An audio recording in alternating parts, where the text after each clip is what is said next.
Welcome, dear friends.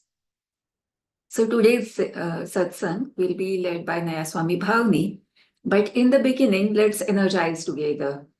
And while doing these exercises, remember, greater the will, greater will be the flow of energy. And also tense with will and then relax and feel. So let's begin with a prayer.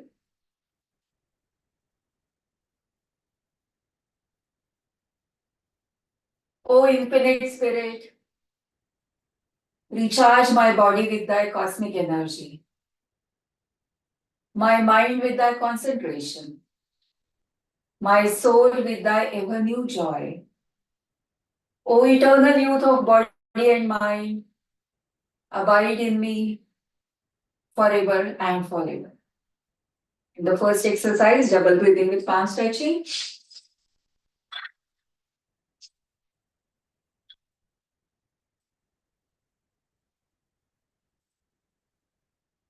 Calf recharging, left calf. Try and focus at the center of that body part. And now ankle rotation, 3 times one way and the other way. Now right side, right calf.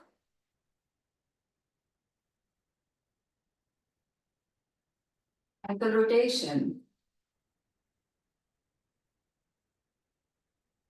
Left leg goes in the front and we will tense only left calf and forearm. Relax. And only left thigh and upper arm. Tense with will. Relax and feel. 2 more rounds on your own. Calf and forearm. Followed by thigh and upper arm.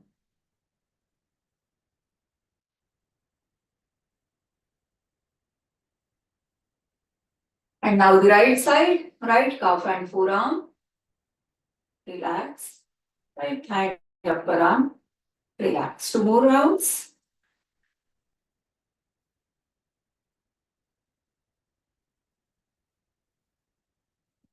Now both legs together, both the calves and forearms. Relax. Both the thighs and upper arms. Relax. 2 more rounds.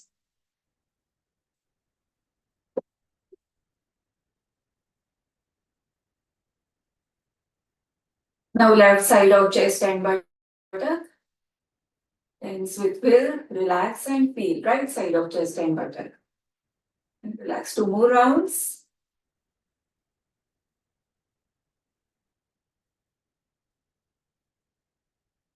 Now we will isolate our back in 3 parts, lower, middle and upper back. First left lower back. Tense and relax right lower back. Left, right, left and right. And now the middle back, left and right side alternately. And the upper back.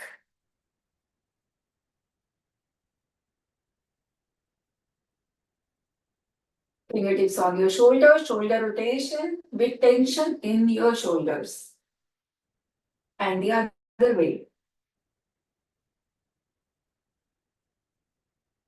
Throat recharging, tense and relax your throat a few times.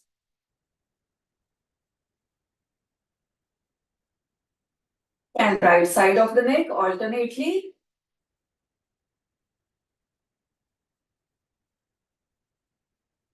Back of your leg.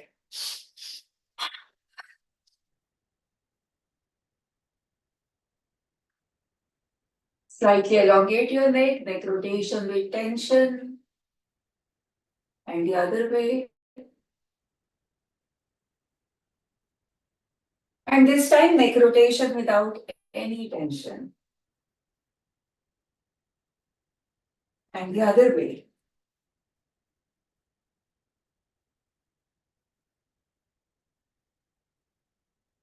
Now spinal twist.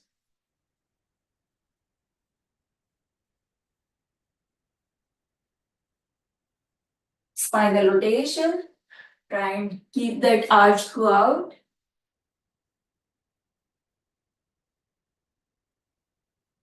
The other way.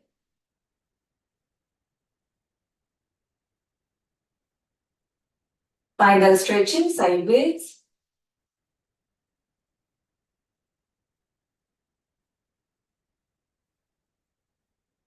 And spinal adjustment with your knuckles. You will begin from the base. Try and go as high as possible.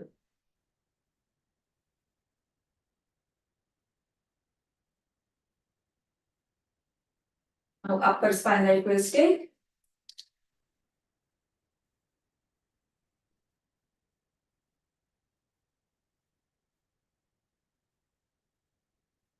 Now skull tapping.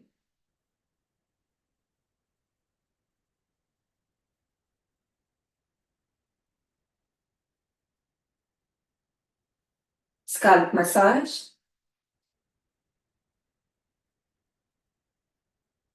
Cover your full head.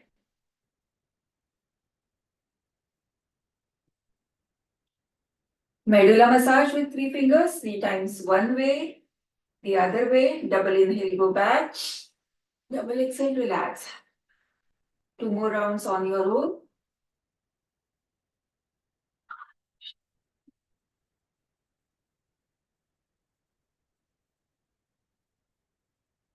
Now biceps recharging.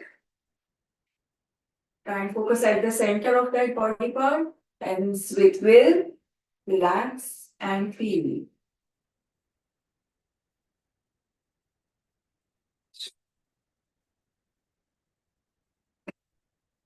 Relax your arms to the sides. This time, with double inhalation, tense your entire body. Double exhale and relax. 20-part body recharging. We will begin with left foot. Tense. Relax right foot. Relax left calf. Relax right calf. Left thigh. Relax right thigh. Left buttock. Right side. Abdomen. Stomach. Left forearm. Right. Left upper arm. Right. Left side of chest. Right. Left side of neck. Right. Front of the neck. Back of the neck. This time we will keep medium tension as we go up and release in reverse order. So let's begin. Left foot right, left calf right, left thigh right, left buttock right, abdomen, stomach, left forearm right, left upper arm right, left side of chest right, left side of neck right, front of the neck, back of the neck. Double inhale, tense, vibrate your entire body. While exhaling, relax your neck, chin to the chest. Right chest left, right upper arm left, right forearm left, stomach, abdomen, right buttock left, right thigh left, right calf left, right foot left. Keeping your chin to the chest, again double inhale, tense. Double exhale and relax. Pause for a moment. Try and feel the energy awaken. And next one is weight lifting from the front.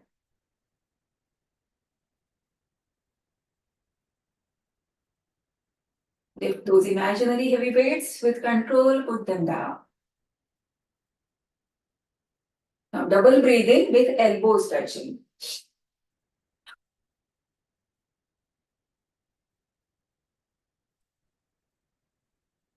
Weight lifting from the sides.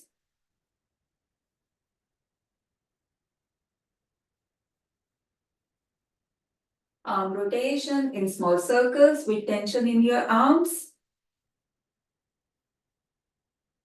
Relax. And now reverse.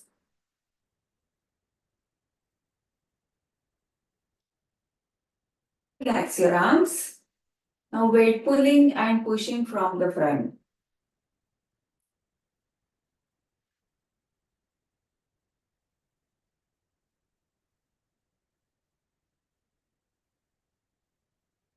Now finger recharging.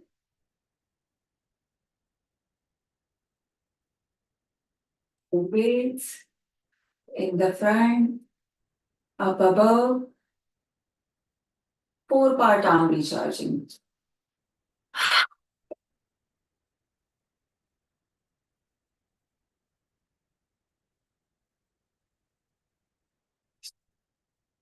Single arm raising.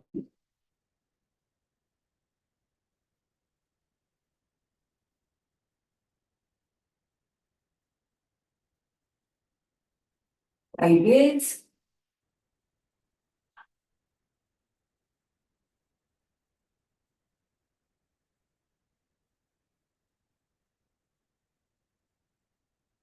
And comes walking in place. Swing your arms. Bring your knees as high as possible.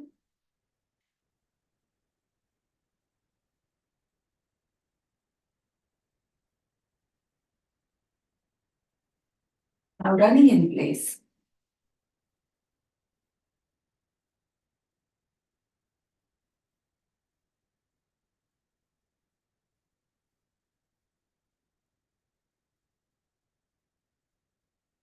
Pause for a moment. Catch your breath.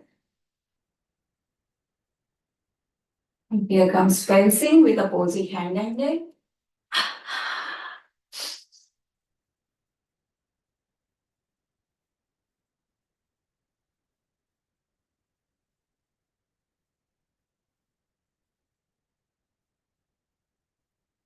Arm rotation in large circles.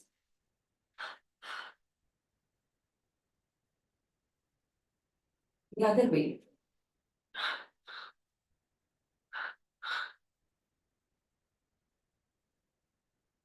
And now stomach recharging.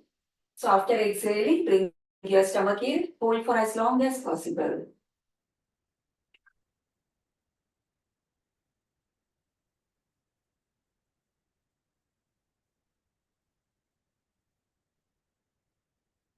This time after exhaling, pump your stomach in and out a few times.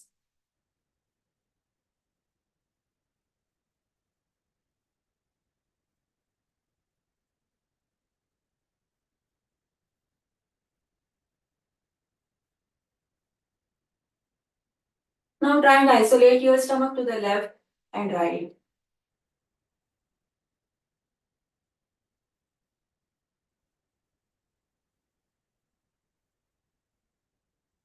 And this time churn your stomach clockwise and then anti-clockwise.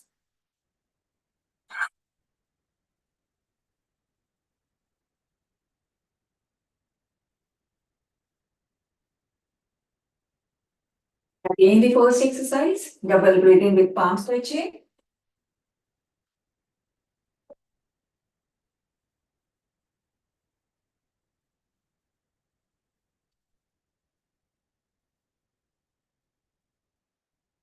Recharging left palm.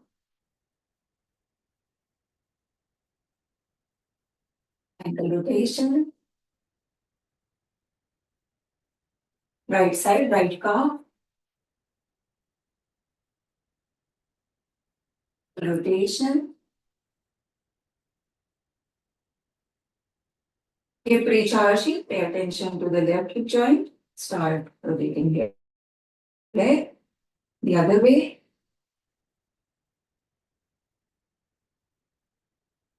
Right side. And the other way.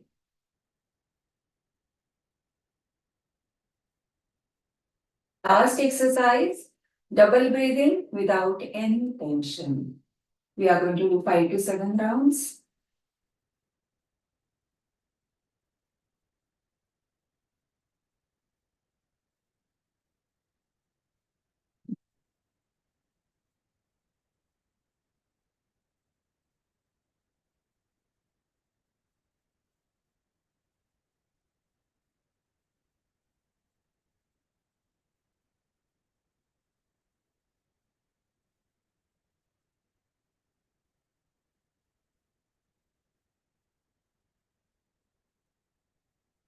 Om Shanti, Shanti, Shanti.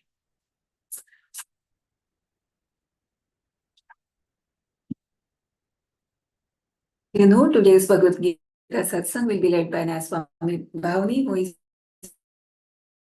also a co-spiritual director of Ananda Pune. And without further delay, I would like to request you to guide us in today's Satsang. Welcome everybody to our weekly Bhagavad Gita Satsang on Thursdays. Let's offer a prayer together. Divine Mother, Heavenly Father, friend, beloved God, great masters, Jesus Christ, Babaji Krishna, Sri Lahiri Mahashaya, Swami Sri Yukteswar Ji, beloved Guru, Paramhans Yogananda Ji, saints of all religions, beloved Swami Kriyananda Ji, we humbly bow at thy feet. Divine Masters, thank you for this opportunity to come together in your name. We ask for your blessings, for your presence amidst us. We are your children. Help us live a life of renunciation, of selfish motives, and of worldly attachments. May we remember our divine heritage in thee.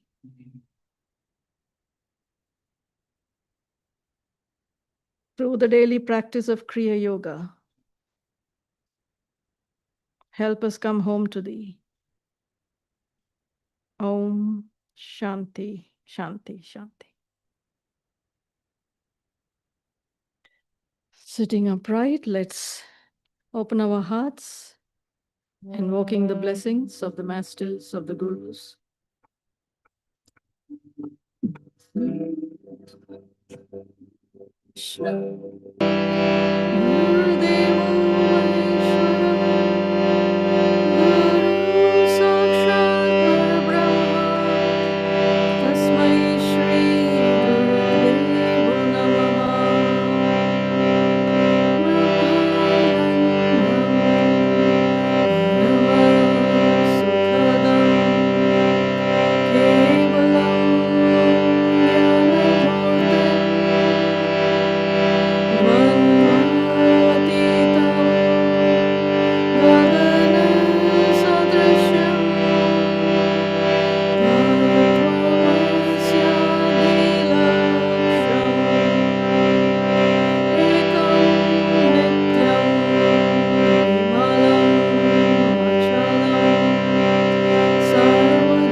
this next chant into meditation.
Let's meditate till 7:30, using this time to feel the presence of the masters, to express our gratitude to them for the blessings of their presence, of the gift of life, of breath in our lives, and to offer ourselves unconditionally at their feet. We may practice any meditation technique that we know, leaving the last 15 minutes for relaxing into that inner stillness, for communion with God.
Shanti, Shanti, Shanti.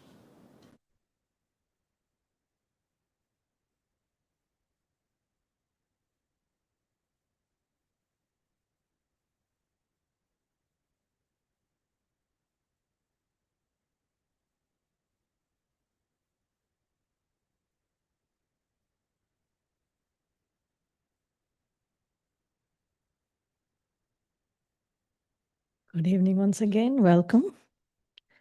Today's reading from the book The Essence of the Bhagavad Gita.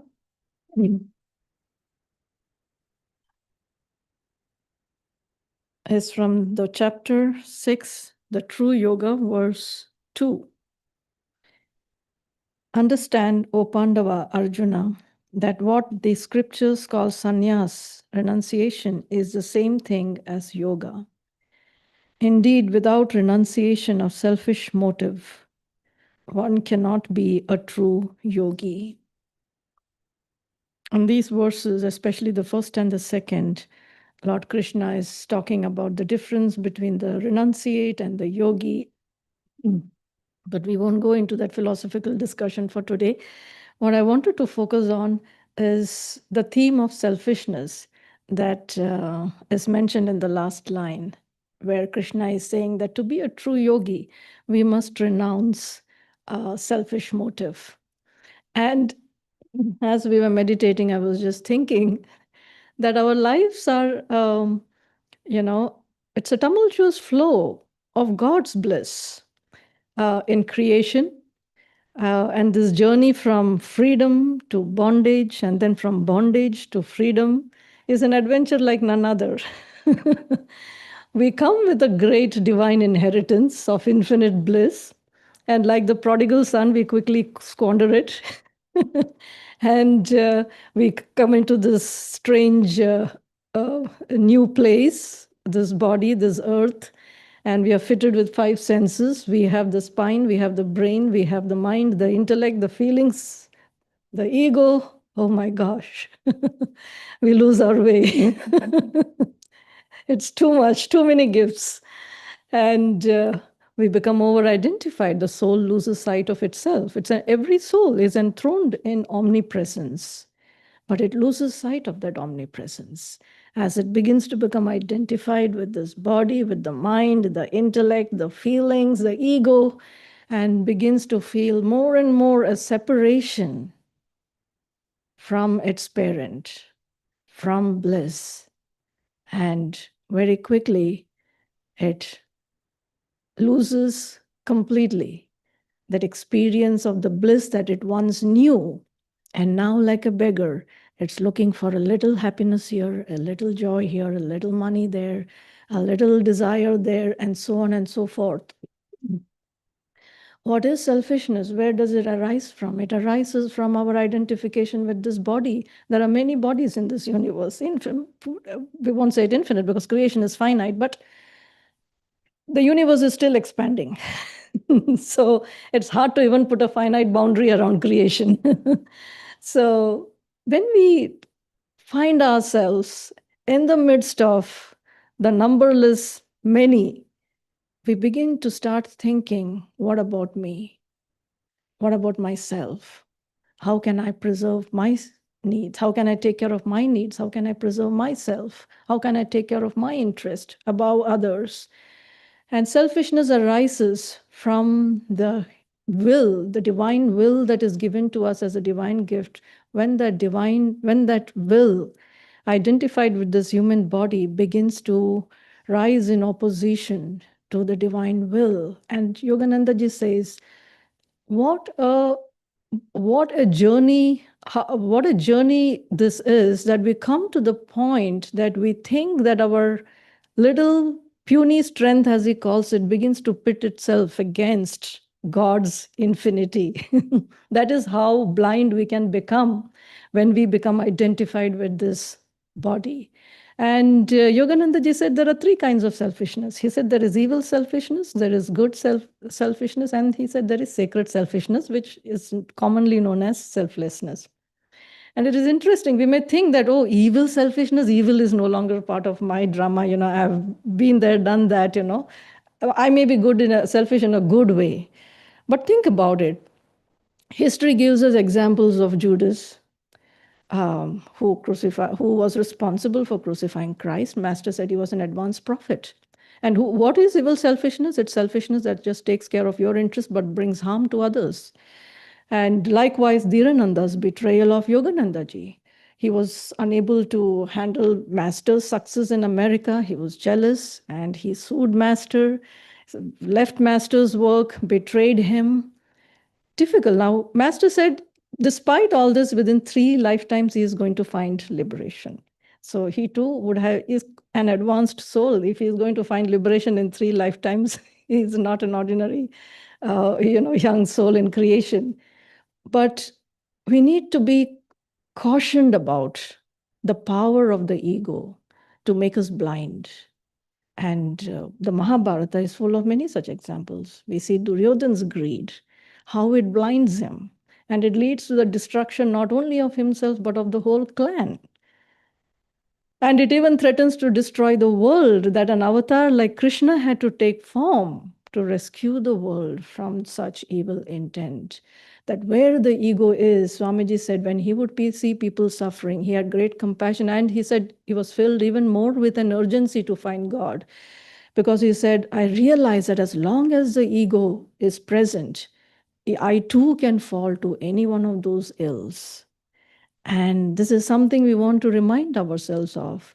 There is a very poignant dialogue between Duryodhana and Krishna, where Krishna is telling him, and many times Krishna visits the Kauravas to broker peace. And in one conversation, Duryodhana says, I know I'm not, this is not right, but I can't, I know I'm doing the wrong thing, but I can't practice. I forget the exact words. He says, yes. He said, I can't, I want to say the right thing because it is very beautiful, the way he says it. Yes, he says, I know what is right, but I'm not able to practice it. I know what is wrong, but I'm not able to keep away from it.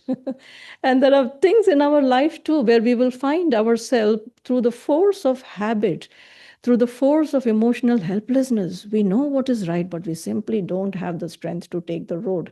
Like in a beautiful movie, one of the protagonists says, towards the end of his life, he's making that one first decision to make the right choice, to stand up for something. And he says, all my life, I have always known the right thing to do, but I have never done it. Because it is difficult, because it calls for sacrifice, because it calls for self-offering, which is the quality of the soul. The soul is here, bliss is here to give. Bliss does not need taking. It does not lack anything. It comes here to give. But in that process of separation that arises from going out and out and out and not going within to remember the creator, to remember the giver in gratitude, we begin to cause that separation and the grace diminishes within us and we find ourselves, in a sense, damned that we cannot remember that bliss where we come from. So Duryodhana's story, Krishna goes to broker peace. At one point, he tries to imprison Krishna, and Krishna even shows his, Vishwaroop, as they call it. And they say people fainted. They couldn't look upon that brilliance, but it still didn't have the power to swerve Duryodhana from his path.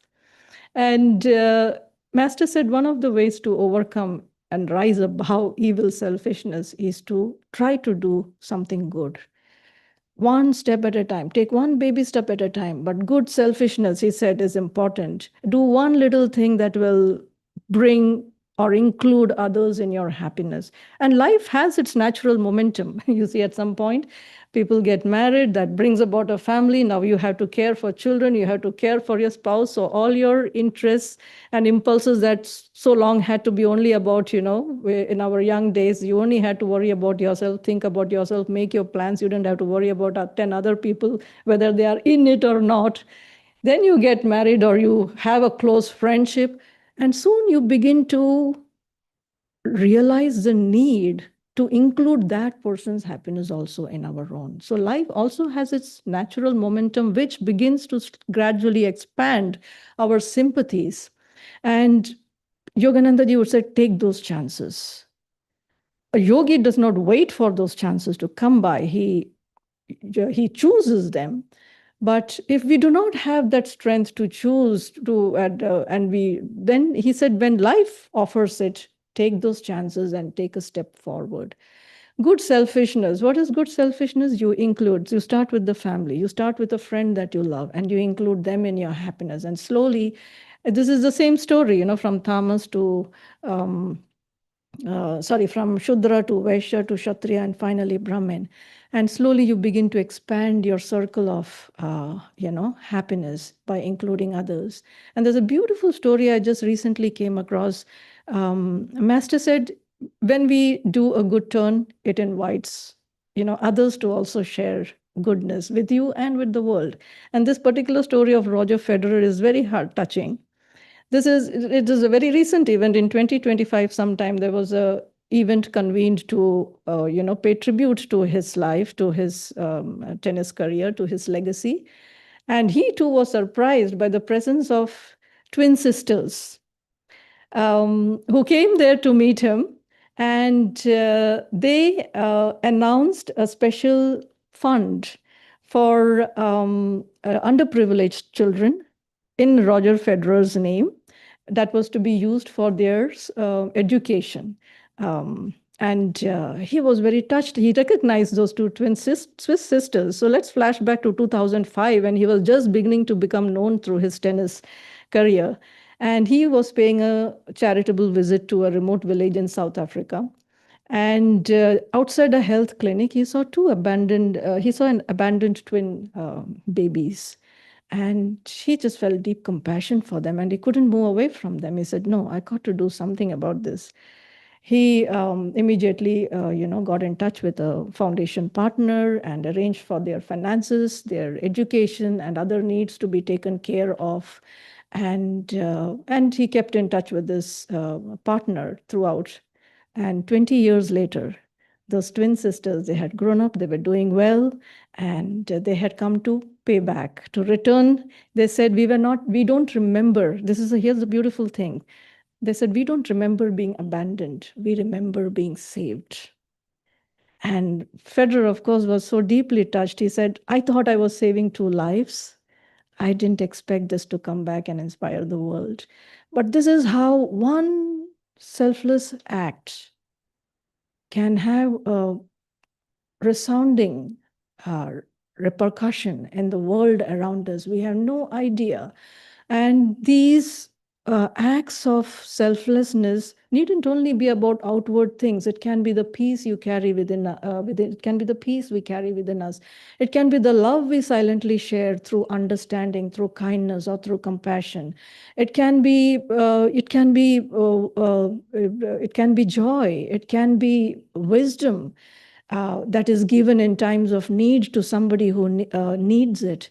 Don't underestimate the power of the soul that is, always trying to reclaim its omnipresence.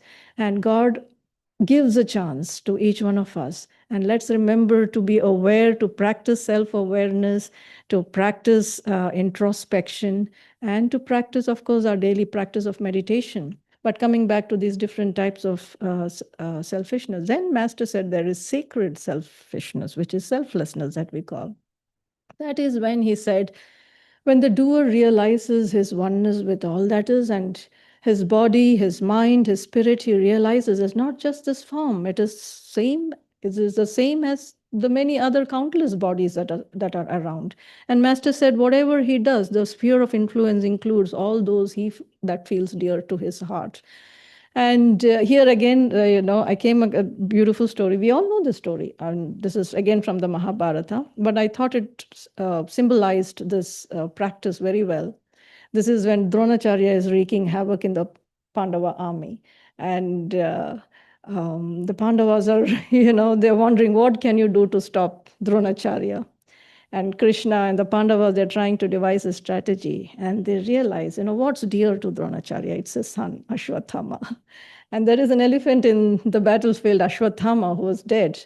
And Krishna tells Yudhishthir, why don't you tell Dronacharya that Ashwatthama is dead? Oh, Yudhishthira is horrified because he has lived a life of truthfulness and dharma. And he absolutely hesitates to say yes to Krishna. But he agrees to do it when Krishna allows him to twist the truth a little bit. He says, Ashwatthama, you can whisper the elephant to make it a little more truthful. So Yudhishthira agrees and they do it. And of course, Dronacharya is horrified that Ashwatthama, his son, is no more, and we know how the course of the war changes. But here's the thing, they used to say that Yudhishthira's life of righteousness was so strong, his virtue, that his chariot would always float 1 inch above the ground. And from the time he said that lie, it touched the ground. But here's the thing, and the thought came, that was what was Krishna doing? He was asking Yudhishthira to give the strength of his virtue for a greater cause, to make a sacrifice of his virtue for a greater cause of righteousness in the world. And we make jokes about Krishna's lying and cunning and so on and so forth, but God knows what he's doing. As God says, my thoughts are not your thoughts, my ways are not your ways. But that was Yudhishthira's sacrifice in order to be able to avert the course of the war towards destruction of righteousness in the world. God saves the righteous.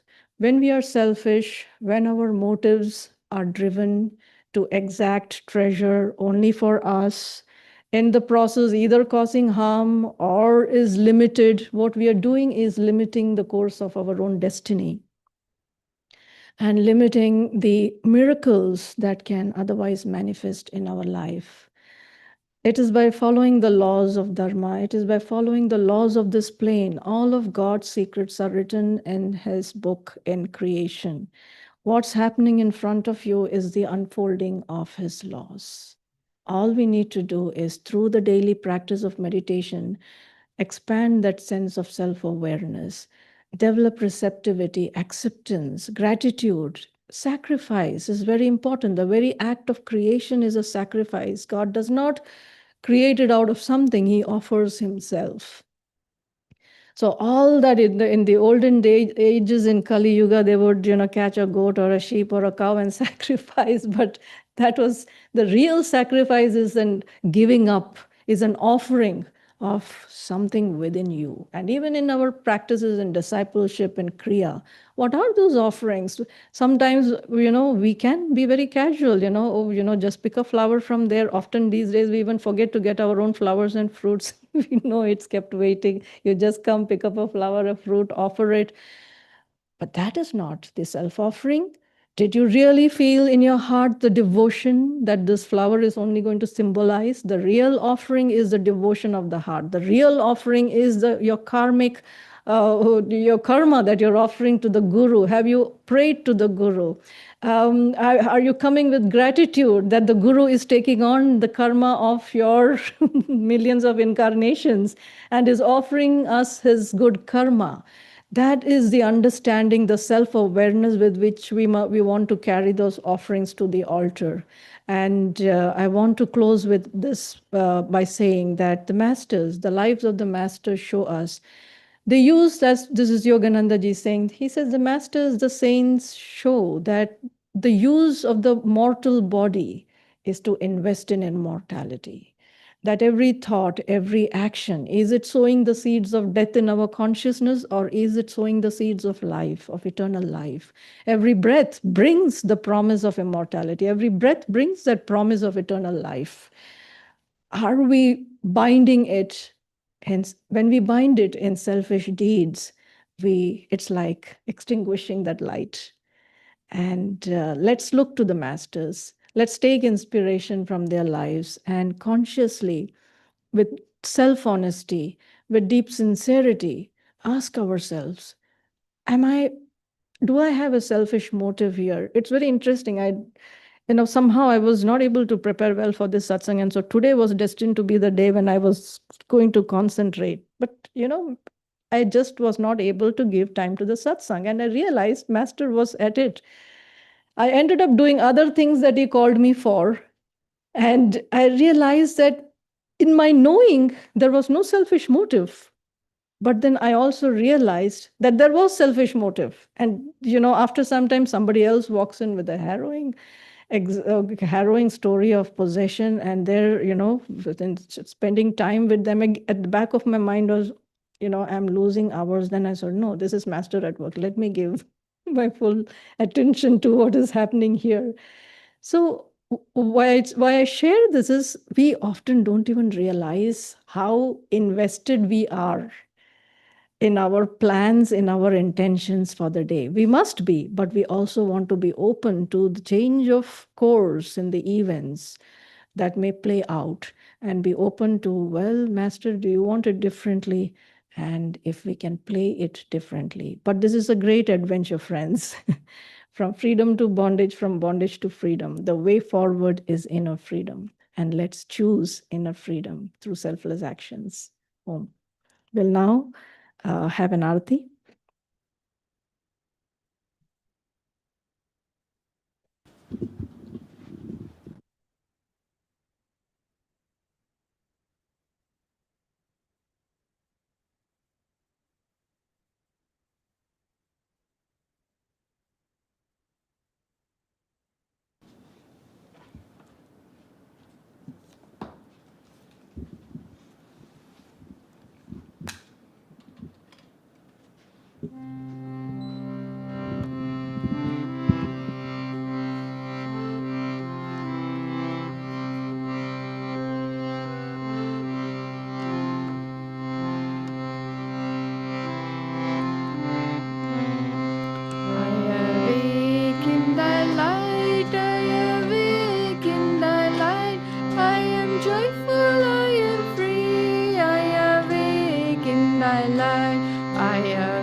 Let us share the blessings of this satsang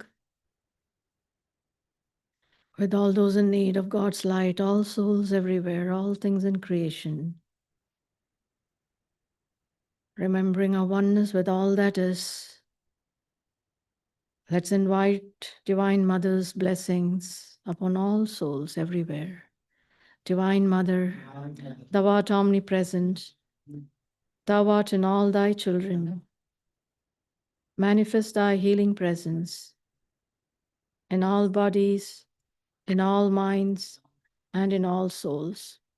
Rubbing our palms together, let us send out these blessings to all. Oh.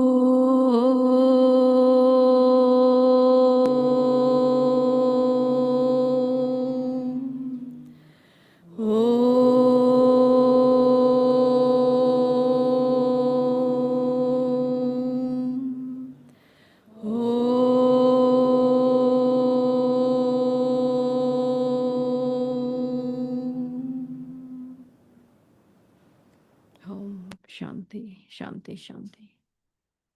Thank you all for joining. Have a wonderful evening, and we'll see you over the weekend.